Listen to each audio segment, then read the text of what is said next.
한국을 대표하는 회사 삼성은 입고 먹고 살 수 있는 기본적인 사업부터 중공업이나 반도체 같은 국가 기반이 동반되어야 하는 사업까지 정말 다양한 사업을 진행하며 세계적인 기업으로 성장해왔습니다. 하지만 그런 삼성에게도 높은 진입 장벽으로 어려움이 많았던 분야가 있습니다. 바로 자동차와 카메라입니다.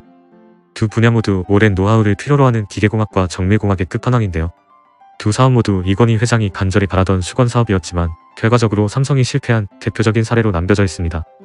특히 삼성이 직접 자동차 사업을 진행했을 때는 시대적 상황이 매우 좋지 않았던 데다가 사업기간 또한 매우 짧았기 때문에 비교적 아쉬움이 덜한 편이었습니다.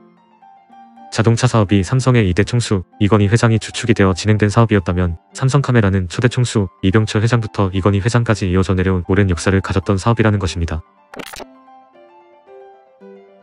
익히 알려진 대로 이병철 회장과 이건희 회장 모두 문화와 예술에 관심이 많던 사업가였습니다. 자연스럽게 사진과 카메라 관련 사업에도 관심을 둘 수밖에 없었는데요. 하지만 그렇다고 해서 정밀공학의 끝판왕이라 불리는 카메라 시장에 쉽사리 진입할 수는 없었습니다. 카메라는 생각보다 매우 높은 수준의 정밀공학을 필요로 하는 기계장치였습니다. 개발하는 것 자체가 어렵고 개발했다 하더라도 렌즈를 포함해서 다양한 서브 제품들을 필요했기 때문에 카메라 사용자들의 선택을 받기란 여간 어려운 것이 아니었습니다. 생전 처음 보는 카메라를 사용하기 위해 기존에 쓰던 카메라와 렌즈를 처분하려는 사람은 많지 않으니까요. 지금 카메라를 생산하는 업체들이 100년이라는 오랜 기간 동안 시장을 석권하고 있다는 것만 보아도 이 시장이 얼마나 진입하기 어려운지 단편적으로 알 수 있는 대목입니다. 그리고 이 문제를 차치하고서라도 시대적 배경도 삼성이 카메라 사업을 쉽게 할 수 없게 만드는 요인이었습니다. 당장 먹고 사는 걸 신경 써야 했던 6, 70년대 먹고 사는데 아무런 지장이 없던 사진은 그야말로 비생산적이었던 사치품의 영역이었습니다. 하지만 한국 경제가 빠르게 상승하고 여가활동에 관심을 두는 중산층의 비중이 높아지자 삼성은 1979년 드디어 카메라 사업을 시작하게 됩니다. 하지만 처음부터 삼성전자에서 카메라 사업을 추진했던 것이 아니라 아주 의외의 계열사에서 카메라를 개발하게 되었는데요. 바로 미사일 추진기관과 항공기 관련 부품을 생산했던 삼성정밀공업에서 카메라 사업을 시작했던 것이었습니다. 아무래도 정밀공학의 끝판왕이라고 할 수 있는 광학 장비를 당시 생활가전 위주로 개발하던 삼성전자에서 개발하기란 쉽지 않았기 때문입니다. 당시 삼성은 카메라 개발 기술이 전무했기 때문에 일본의 미놀타와 협약을 맺고 카메라 사업을 시작하게 되는데요. 지금은 미놀타라는 브랜드 자체가 생소하지만 70년대 당시에는 필름 카메라 시장에서 치열하게 경쟁하던 세계적인 카메라 제조 회사 중 하나였습니다. 삼성 미놀타의 초기 사업 방향은 일본 미놀타의 카메라를 수입해서 판매하거나 미놀타의 카메라 부품을 국내에서 조립해서 판매하는 단순한 내용이었습니다. 당시 이름도 생소한 삼성의 카메라보다는 미놀타의 브랜드를 앞세워 판매하는 것이 더욱 이점이 많았기 때문에 당시로서는 최선의 선택이었습니다. 실은 7, 80년의 한국 카메라 시장은 삼성만의 동무대는 아니었습니다. 그 면면을 알아보자면 지금도 한국을 대표하는 수많은 기업들이 얼마나 카메라 사업에 진심이었는지 알 수 있을 정도입니다. 하지만 다른 회사들이 해외에 카메라를 수입해서 단순 판매한 것에 그쳤다면 삼성은 미놀타 카메라를 조립하며 자체 개발 기술력도 성장시키는데요.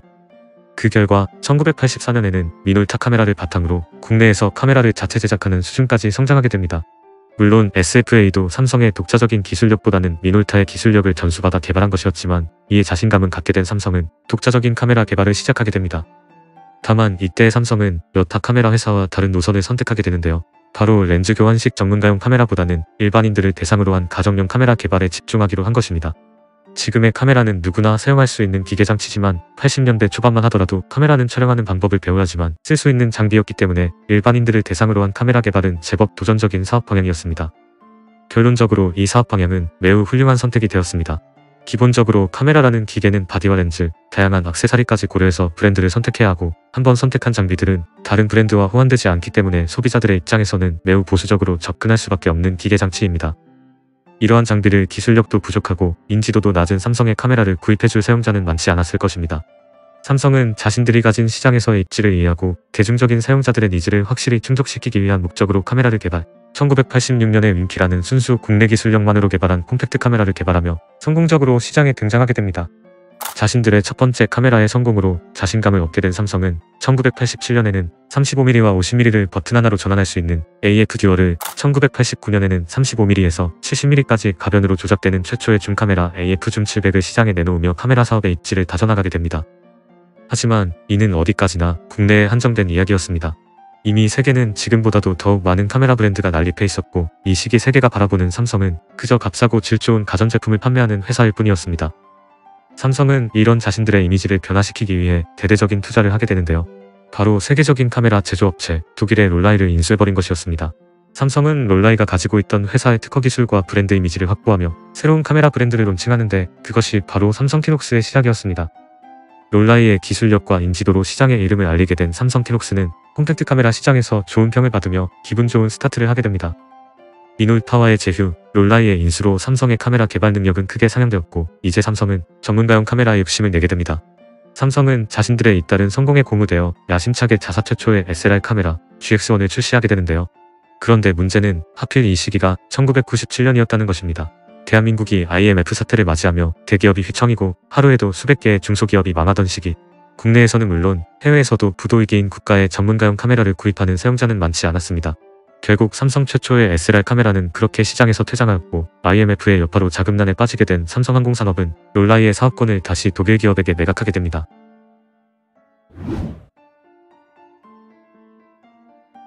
IMF 사태가 발생하고 삼성 최초의 SLR 카메라가 망해버린 그때 삼성은 의외로 새로운 사업을 시작하고 있었습니다. 그건 다름 아닌 디지털 카메라의 개발이었는데요.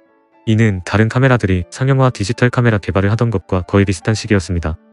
비록 필름 카메라 시장에서는 매우 늦은 후발주자로 진입했지만 디지털 카메라만큼은 뒤처지지 않겠다는 신념이 있었던 것인데요. 그렇게 삼성은 디지털 카메라 신규 브랜드 디지맥스를 론칭하게 됩니다. 디지맥스는 삼성이 미래 카메라 시장에서 살아남을 수 있는 초석이 되었어야 했는데요. 때문에 삼성의 이건희 회장조차 3년 안에 세계 카메라 1등을 달성하라며 특별한 관심을 보이기도 했습니다. 하지만 삼성의 발행과는 달리 디지맥스는 생각보다 큰 호응을 얻지는 못하였는데요. 이미 대중들은 키녹스라는 삼성 카메라에 익숙해져 있었기 때문에 디지맥스는 굉장히 낯선 브랜드였습니다. 삼성은 디지맥스를 홍보하기 위해 TV CF까지 제작했지만 끝내 디지맥스는 자리 잡지 못하고 결국 과거에 사용하던 키녹스라는 이름을 다시 사용하게 됩니다. 그리고 이맘때 삼성은 펜탁스와 제휴해서 전문가용 DSLR 카메라 GX 시리즈도 개발하게 되지만 이 또한 캐논과 니콘의 DSLR보다 큰 메리트가 없었던지라 5년 동안 단 4개의 제품만을 시장에 내놓으며 역사 속으로 사라지게 되었습니다. 하지만 다행히 딱 한 가지 이맘때 성공한 브랜드가 있습니다. 지금 보아도 전혀 촌스럽지 않은 디자인과 사용 편의성을 갖춘 콤팩트 디지털 카메라 삼성 MV 시리즈 블루입니다. 2006년 처음 출시된 MV10만 보더라도 바로 1년 전 출시했었던 키녹스 V1과 엄청난 외형적 차이를 느낄 수 있었습니다. 블루는 출시 초기부터 많은 인기를 얻으며 새로운 상품이 다수 개발되었는데 그때마다 시대에 어울리지 않은 앞선 기술력들이 탑재되었습니다. 광학식과 전자식을 함께 사용하는 손떨림 보정 기능, 정전식 터치스크린, PMP의 탑재, HD 비디오 촬영, OLED 디스플레이 사용 등 어떤 부분에서는 지금 출시되는 카메라보다 더욱 높은 수준의 기능을 가지고 있을 정도였습니다. 때마침 시대는 미러리스로의 전환이 막 시작되고 있었습니다. 삼성도 이 시대의 순풍을 타기 위해 전략적 변화를 꾀하게 되는데요. 당시까지도 삼성 카메라는 방산 제품을 개발하던 삼성테크인의 부속 사업부에 속해 있었는데요. 2009년 마침내 카메라 사업부가 삼성 디지털 이미징이라는 독자적인 기업으로 설립되었다가 다시 1년 뒤인 2010년 삼성전자에 흡수되면서 막대한 자금력과 전자계통의 기술력이 함께 적용되기 시작합니다. 그리고 이때부터 삼성은 미러리스 카메라를 주력으로 개발하게 되는데 이때 개발된 MX 시리즈는 삼성이 미러리스 시장에서 성장할 수 있는 높은 가능성을 보여주게 됩니다. 블루와 NX의 성공으로 삼성은 캐논 소니에 이은 세계 점유율 3위를 달성하는 성과를 보이기도 했습니다. 삼성 미놀타로 카메라 사업을 처음으로 시작한 지 31년 만의 일이었습니다.